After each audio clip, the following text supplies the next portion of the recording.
Hello दोस्तों, आपका बहुत बहुत स्वागत है मेरे YouTube चैनल पे। तो दोस्तों, वीडियो शुरू होने से पहले मैं आपसे गुजारिश कर रहा हूँ कि प्लीज़ चैनल को सब्सक्राइब कर दें, वीडियो को लाइक कर दें। अगर आप नए हैं इस चैनल पे तो चैनल को ज़रूर सब्सक्राइब कर दें, क्योंकि हम आपके लिए जो है ऐसी बहुत ही इम्पोर्टेंट अपडेट्स लाते रहते हैं। तो दोस्तों, आज की इस वीडियो में हम बहुत ही ख़ास ऑर्गेनाइजेशन के बारे में जानेंगे।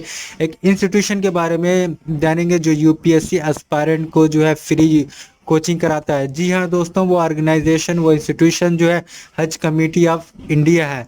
तो जी हाँ दोस्तों, आज हम हज कमेटी ऑफ इंडिया के बारे में जानेंगे। उसमें एक ए टू जेड उसके बारे में हम जानेंगे। उसके बारे में हम जानेंगे कि वो किस कैटेगरी के स्टूडेंट्स के लिए उसकी एलिजिबिलिटी क्राइटेरिया क्या है, सेंटर्स कहाँ होते हैं, नोटिफिकेशन कब आता है, उसका एडमिशन प्रोसीजर क्या होता है, कट ऑफ कितनी जाती है, सीट्स कितनी होती है, फीस कितनी होती है और उसमें सक्सेसफुल कैंडिडेट्स कितने होते हैं। तो जी हाँ दोस्तों, आप वीडियो में बने रहें हमारे साथ, बिल्कुल लास्ट तक वीडियो में देखिए, आपको मज़ा आ जाएगा। वीडियो में आपको ए टू जेड जानकारी मिलेगी इसमें, इस वीडियो में। तो जी हाँ दोस्तों, देर न करते हुए हम शुरू करते हैं हज कमेटी ऑफ इंडिया के बारे में। जैसे कि आप हज कमेटी ऑफ इंडिया की वेबसाइट देख सकते हैं। अब सबसे पहले मैं आपसे यहाँ पे बताना चाहूँगा कि ये जो वेबसाइट है उसका एड्रेस यहाँ पे देख सकते हैं, hajcommittee.gov.in। ये जो है वेबसाइट का जो है एड्रेस है यहाँ पे। और सब जब भी आप वेबसाइट पे आएंगे तो यहाँ पे आईएएस कोचिंग है जो यहाँ पे देख सकते हैं।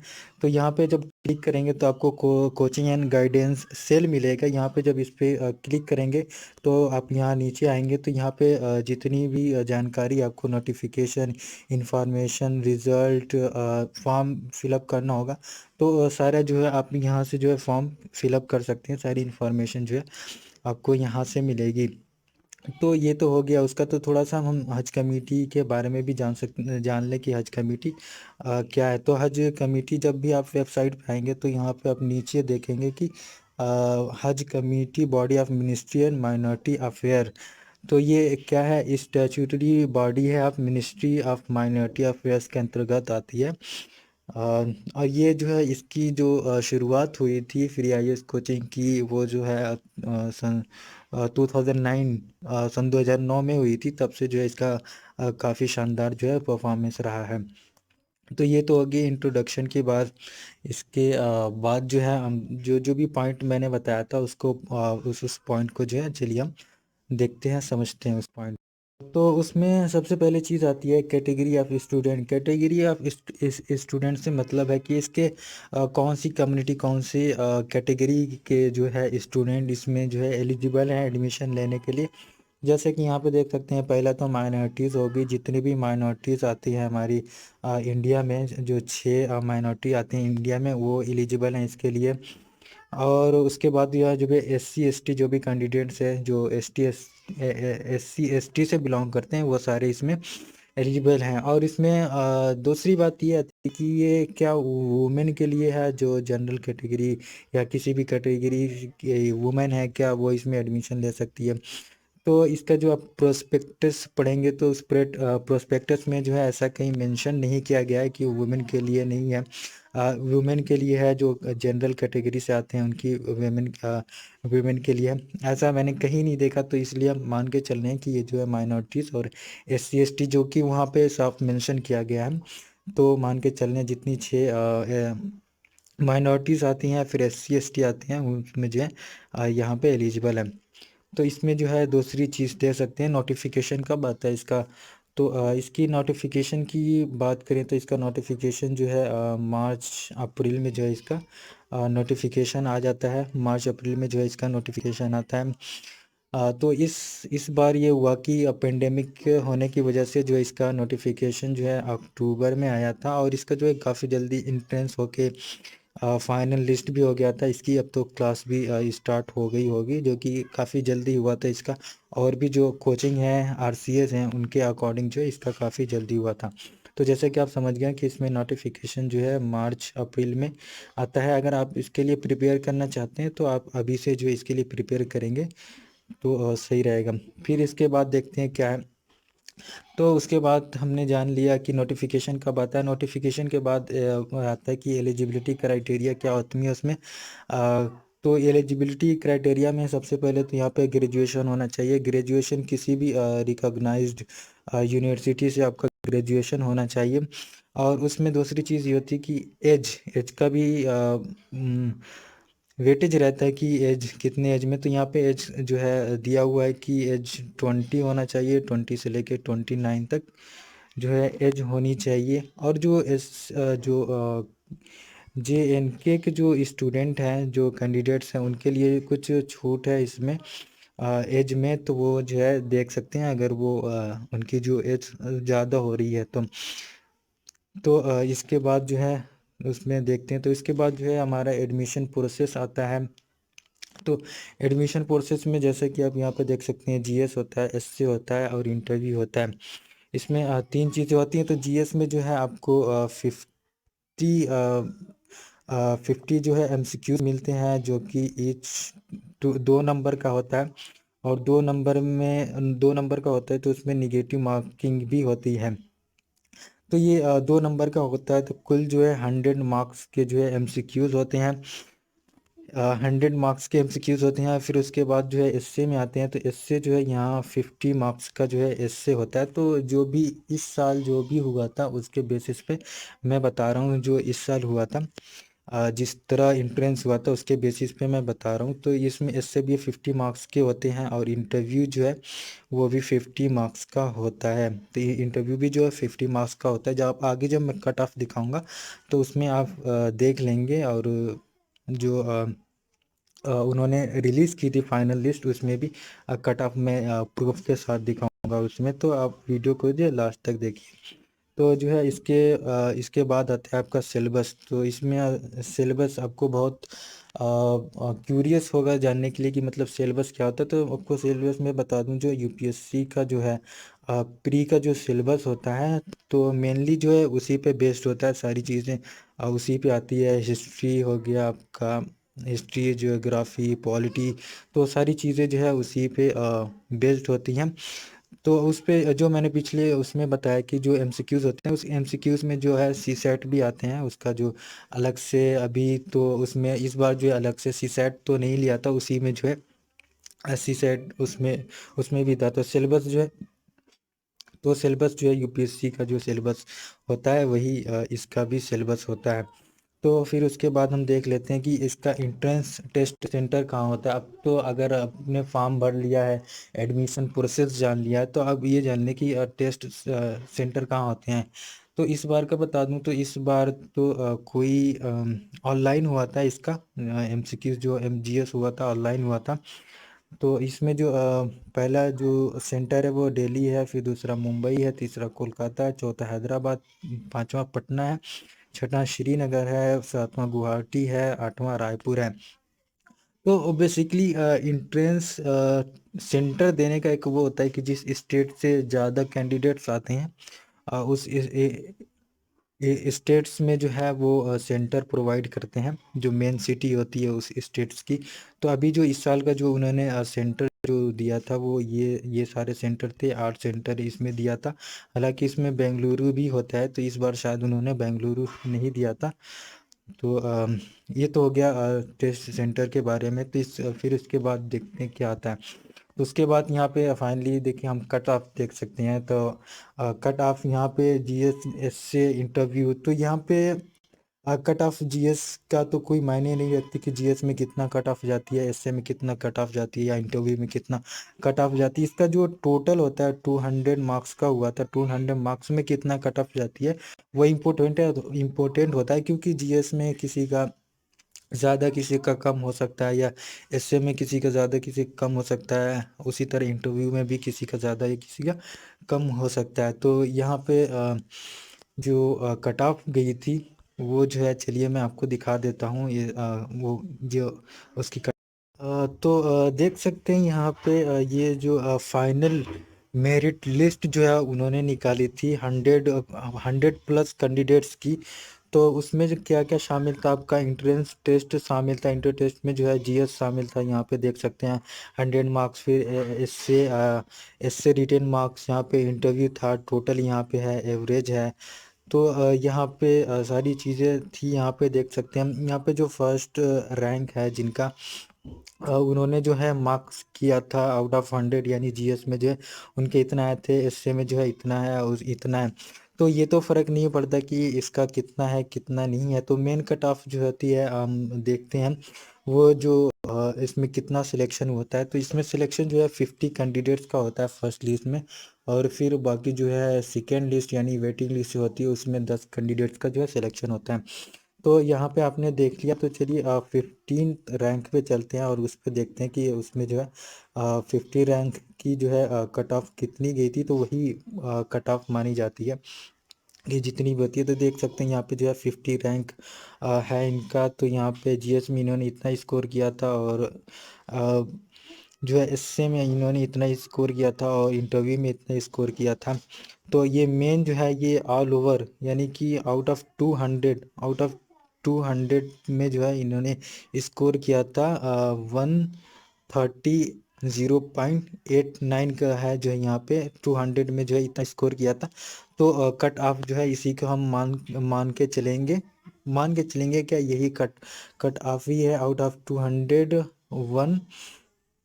138.9 जो है ये कट ऑफ गई है इसकी। और जो परसेंटेज में देखें तो यहाँ परसेंटेज में जो है आपको 65.45 जो है वहाँ पे जो परसेंटेज में जो है आपको यहाँ पे देखने को मिलेगा। ये जो आप परसेंटेज में देखेंगे तो 65.45 जो है ये आपको परसेंटेज में देखने को मिलेगा। तो ये तो जो फर्स्ट लिस्ट आती है, फर्स्ट लिस्ट में जो है इतना जो है स्कोर था। तो इस अगर आप ये देखना चाहते हैं कि जो वेटिंग होती है उसकी कट ऑफ क्या होती है, तो चलिए हम वेटिंग भी दिखा देते हैं। तो वेटिंग जो है 10 वेटिंग आती है, तो 51 से लेके वो वेटिंग होती है। तो यहाँ पे देख देख सकते हैं ये जो 61 जो 61 रैंक है उनका जो है इतना था जीएस में, और फिर एसए में, और फिर ये जो है इंटरव्यू में। और ऑल ओवर जो है आउट ऑफ 200 गई थी 127.92 जो है उनकी। आउट ऑफ 200 जो है इनका गया था 1279.2। तो ये जो है इनका कट ऑफ गया था, वो वेटिंग लिस्ट में कट ऑफ गया था। और बात करें परसेंटेज की, तो जो है इनका परसेंट जो है इनका परसेंट जो है 63.96 गया था इसका जो है उसमें परसेंटेज में गया था। तो ये जो है इसका कट ऑफ थी यहाँ पे। तो चलिए फिर से वापस चलते हैं वहाँ पे, और फिर आगे जो चीज़ें हैं उसके बारे में देखते हैं।